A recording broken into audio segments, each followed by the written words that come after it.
ñu am lu leen métti. lu jiitu maanaam. dañu jàpp Lamine Daaro ci ay propos yu mu tenir ci espace public bi. donte am na ci ñoo xam ne d'accorduñ ci woon naan dañ ne kenn dootul waxati yenn wax yi ci espace public bi. li muy métti yëpp. gars yi ne ok comme la ñu bëgg a defar espace public bi on accepte. ñu jàpp Boy Dakar muy ay militants de Pastef. li muy métti yëpp ñu ne comme ñun ñoo ne nañu defar espace public bi amul problème on gère. mais li Pape Malick wax comparé ko ak li ñaar ñooñu wax. ban moo ci gën a grave. li Pape Malick Ndour wax. voilà donc de façon naturelle les Sénégalais dañuy xaar fa yoon jaaroon ba jàpp ñële yoon jaaraat fa ba jàpp kii et c'est normal parce que loolu la ñu jàpp ne lii ñu te jàpp ci Lamine Daaro jàpp ko Boy Dakar mais maintenant ça doit être valable pour tout le monde parce que dañu bëgg a assainir l'espace public dañu bëgg a defar le débat politique le débat public. donc quand maintenant ñu gis le contraire mais c'est tout à fait normal moo am tel tollé autour de ce qui s'est passé hier et man personnellement ça me laisse perplexe parce que man je ne me suis pas man fàttalikuwuma fu ñu jàppee nit placé ko en garde à vue 30 minutes après ñu ne libéré nañ ko. xaw ma nag je suis en train dinaa interpeller les spécialistes du droit. ah mais c'est-à-dire que de façon habituelle man mosuma ko gis. vous êtes surpris. néew ma ne amul ah. néew ma ne it warta am mais man je ne l'ai jamais vu donc quand il y a ces décisions là c'est normal aujourd'hui que sénégalais yi jóg ku ci nekk di ko interpréter tu sais une décision quand c'est flou dafay étaler des interprétations. C'est vrai. et tey loolu moo ñëw tey beaucoup de Sénégalais n'arrivent pas à comprendre maintenant à l'absence d'une explication claire sur la chose mais chacun est libre de donner maintenant son avis sur la question loolu moo waral tey ñiy dem ba naan ay décision moo jóge ca kaw. oui parce que li ñu gis la. man je ne peux pas dire que décision moo jóge ci kaw. je ne peux pas dire que décision moo jóge ci suuf parce que xamaguma. mais je dis que ni décision bi tukkee ça me laisse perplexe. c'est vrai. ak la ko jiitu ça me laisse perplexe. xam nga yéen da ngeen baax lool. naan Pape Malick dafa tàmmul di wax. ci espace public bi. Pape Malick lu mu wax moo ko tey. non on dit que dañ ne c'est-à-dire heure bu defee bêtise. waaw buy wax ci mbooloo la koy ci mbooloo waaw. donc je déduis que. souvent bu nekkee ci mbooloo il perd le contrôle. moi je peux déduire ça quoi. ah sans pour autant ma bañ a fekk ci. bien sûr. Pape Malick lu mu wax moo ko tey. lu mu wax moo ko tey gis nga gars yi. il faut pas trop ñuy minimiser ce qui est en train de se passer dans ce pays. gis nga li ñuy toog di waxtaanee moom la Pape Malick génne ci mbedd mi teg ko c'est-à-dire que aujourd'hui il y a une coalition boo xam ne tey seen pexe yëpp mooy balaay 2027 ñii bu ñu yeggali seen mandat c'est ça la vérité. loolu ku koy jéem a minimiser wala nga koy occulter c'est parce que xamuloo état d'esprit ñi jóge ci pouvoir ils sont en train de tout faire pour empêcher à ces gens-là de dérouler leur projet. Et chaque jour que je fais ñu pousser des actes yu jëm foofu ñu ngi ko commencer avant ñuy quitter ce pouvoir-là parce que ce qui est en train li xew ce n'est pas du détournement de deniers publics c'est du carnage. Et l'objectif c'était quoi? C'était qu'au bout de 3 mois ces gens-là se retrouvent dans une situation catastrophique de cessation de paiement su ko defee syndicats yi jóg askan wi jóg mais yow liñ la wax ci ay xam nga tu m'as envoyé un document sur les dettes inconnues ah voilà merci d'avoir et j'adore ce mot-là voilà xam nga luñ ci jublu xam nga luñ ci jublu. C'est intéressant. C'était pour créer une situation de chaos xam nga pour daaneel régime nit ñi dañu foog ne jël arme la rek boobu mooy la méthode barbare bi ñuy faral di gis. mais toujours il y a plusieurs facteurs yooyu teg ah régime bi du réussir ci lu mu def et si ces gens-là ce qu'ils ont fait en réalité ils voulaient que aujourd'hui situation boobu am tey. donc c'est prémédité. mais yow da fii ba ba ñu yegsee laa ko wax ma ne leen ñii ni ñu def pays bi benn jubluwaay lañ ci am mooy bu ñu demee 3 mois bu ñu ko defee ñii dañuy nekk ci situation boo xam ne ingérable yow est-ce que xam nga ne dans le programme du FMI là que nos autorités refusent de reconduire mais il était prévu des augmentations ci prix électricité ci prix ndox ci prix carburant mais c'était pour semer le chaos dans ce pays là. Il y avait certains qui l'avaient annoncé même. Absolument. Donc ñii seen pexe suba ba ngoon c'est juste comment empêcher ce régime là ñu aboutir ci li ñu def quand quelqu'un Pape Malick Ndour le dit et il le dit et il y a pas autre façon d'interpréter ce qu'il a dit c'est clair et net c'est clair. Oui. ñaata nit ñoo dem ba tribunal wax jombe dem ba tribunal ne ñu ngi jéggalu bëggoo wuñ ko woon waxee nii te terewul ñu jàpp leen tëj leen. bari na. am nañ ko fii. et donc nag.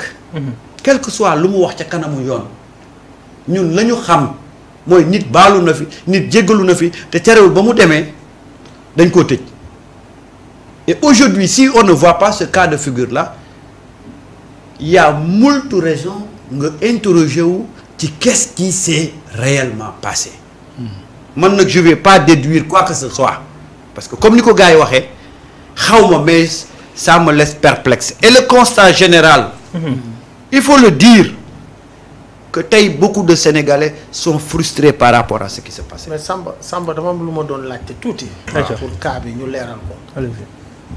xam nga man je sais pas dégguma avocat mu génne ne dañ ko mettre en garde à vue. waaw boobaa dinaa gëm ne il était en position de garde à vue xam nga ci li ñuy bind gars yi. souvent y a un problème.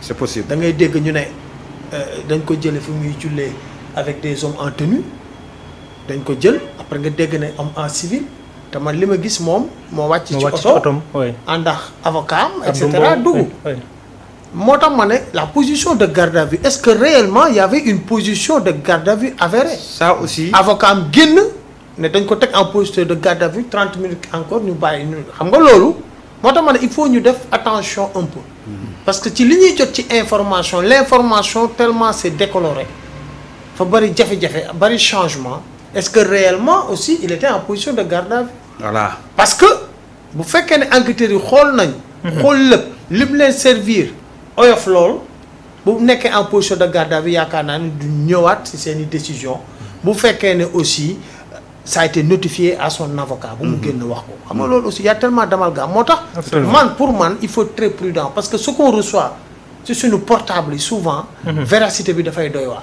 parce que si chose bi ngay gis ne affaire bi dafay fluctuer rapidement les informations yi ngay am fluctuer parce que comme ni mu ko waxee en position de garde à vue même pas 30 minutes après ñu ne libéré nañ ko est-ce que réellement il était en position de garde à vue un vendredi en plus.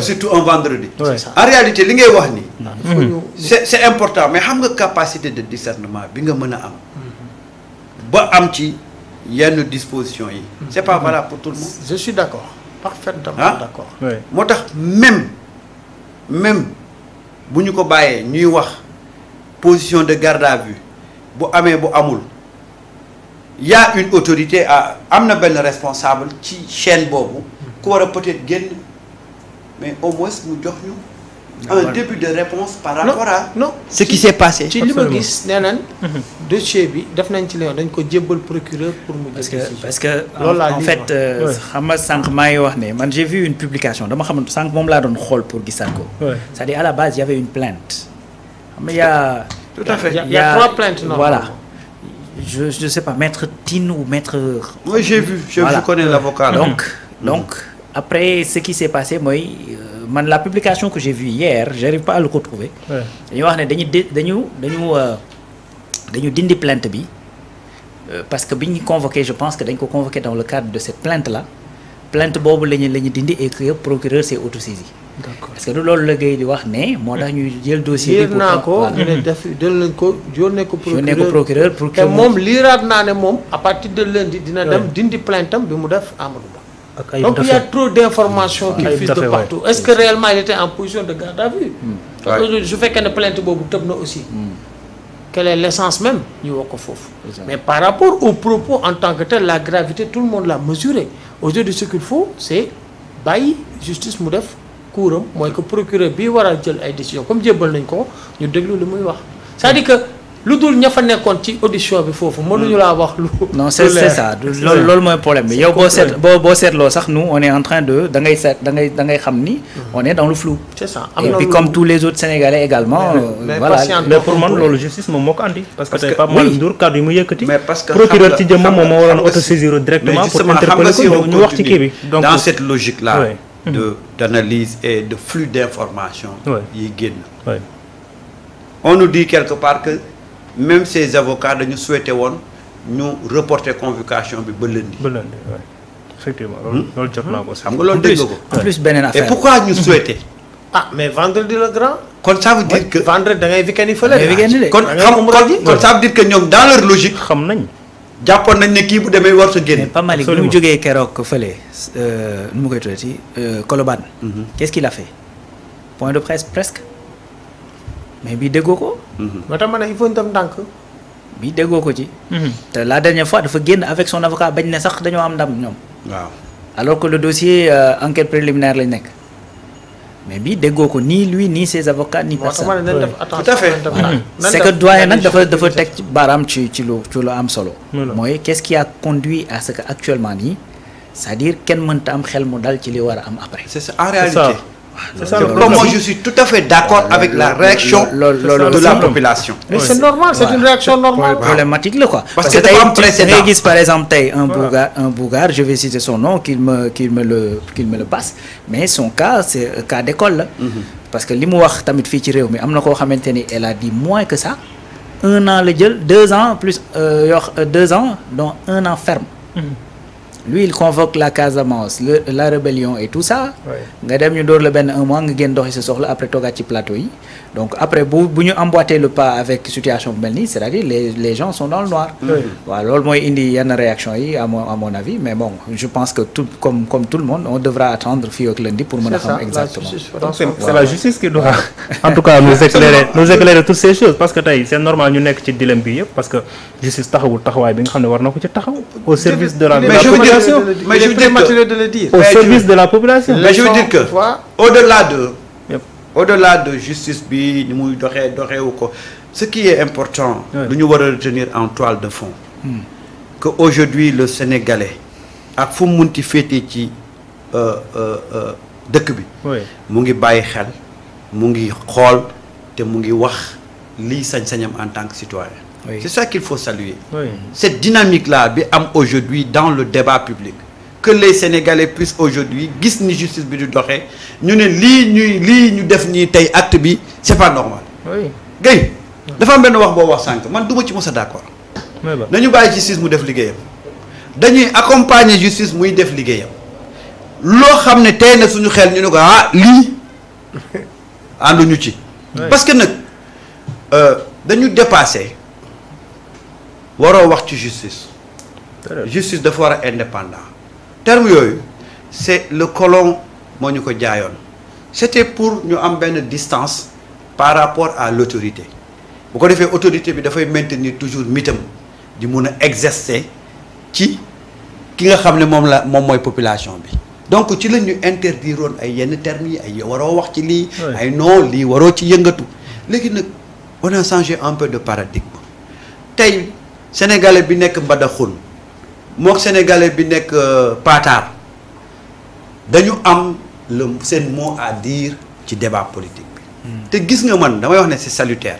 parce que loolu mooy tax ñu dem ci justice boo xam ne ce sera une justice équitable. nous attendons pas à ce qu'un régime taxawal ñu justice bu équitable. non justice bi buy équitable ci volonté populaire lay jógee. allez dans tous les pays aujourd'hui ñuy cité. En termes de démocratie entre guillemets en termes de justice ñan ñoo ko imposer population moo ko imposer et tey bu ñu demee ba am population boo xam ne dafay gis di observer di participer au débat public moi je dis que c'est tout à fait c'est un avancement majeur c'est un avancement majeur parce que de nous permettre que cette justice là qui jadis amul woon ku ko ne fii ngay doxee fii ngay xoolee tey justice boobu dana bàyyi xel lan moo tax tey nous la presse dañu sonn ci penc bi xam lu tax. on est surveillé de près ñan ñoo ñu surveiller. la justice la population. la population effectivement. Samba déggoo fi may waxee de. non xam naa. fi may waxee mooy. mbir mi comme dañ ko maîtriser wul. waaw te données yu bari amuñu ko. dañu bàyyi justice. waaw gindiñu. waaw bu dee par ci foofu cas laay bi waxee. quoi. parce que ci cas bii. waaw ñun ñii ñëpp wax yëpp ku nekk di nga ci wax rek mais fond profondeur affaire bi réellement kenn maîtriser wu. tout à fait. kenn moo tax ma ne nañu bàyyi justice kay nee nañ lundi nañu bàyyi justice mu gindi ñu foofu laay waxee. c'est que même lundi bi sax ay nit a xëy rek bind de lundi. non moo tax ma ne tey léegi face à est-ce que lundi boobu sax c'est sûr. est-ce que lundi boobu sax c'est sûr. face à ces situations il faut être très prudent. parce que micro la ñuy wax. ñii ko enquête ñoo ko enquête wax na ñoo moom xool nañ ne tey dañ koy bàyyi mu ñibbi këram ils ont leurs arguments nécessaires. tout à fait. maintenant nañu xaar les développements pour pouvoir mieux se prononcer foofu laay waxee. waaw parce que am na ñoo xam ne ñoo ñu war a càmbaral.